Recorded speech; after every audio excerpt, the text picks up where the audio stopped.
இருக்கும்போது பெண்களுக்கு வந்து கல்வி முக்கியங்கிறத உணர்ந்து என்ன பண்றாங்க, மேரி ஆஃப் த பேஷன் அப்போ உள்ள குழந்தைகளுக்கு பள்ளிகள் அவங்கள பின்தொடர்ந்து வந்தவங்க என்ன பண்றாங்க, அவங்களுக்கு பெண்களுக்கான பள்ளிகள் கல்லூரிகள் எல்லாமே தொடங்கப்படுகிறது. விதவை பெண்களுக்கு என்ன பண்றாங்க, இவங்களுக்கு ஒரு கைத்தொழில் நம்ம கொடுக்கணும்னு சொல்லிட்டு அவங்களுக்கு என்ன பண்றாங்க, டெய்லரிங், எம்ப்ராய்டரிங் இது எல்லாமே அவங்களுக்கு கற்றுக் கொடுத்து சுயமா அவங்களை வந்து வாழ்க்கையில நிறுத்த பார்க்குறாங்க. இதெல்லாம் செய்த பெண்கள் யாரு, மேரி ஆஃப் த பேஷன் ஒரு பக்கம் இதை செய்யறாங்க.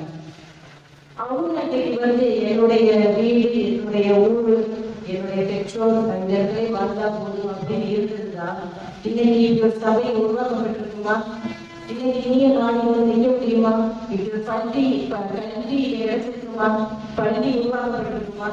நீங்க எப்பவும் சொல்ல எந்த இந்த பையனா ஒன்லி பெண்கள் தான்.